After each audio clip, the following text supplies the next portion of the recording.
نوتدونی اولین فروشگاه نوت موسیقی در ایران.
سلام دوست من، شما پیشنمایش این آموزش رو مشاهده کردید.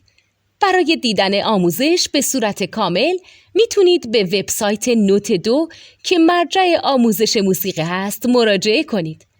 همچنین برای تهیه نوت موسیقی مرتبط با این آموزش هم میتونید به وبسایت نوتدونی که بزرگترین آرشیو نوت موسیقی در ایران هست مراجعه کنید.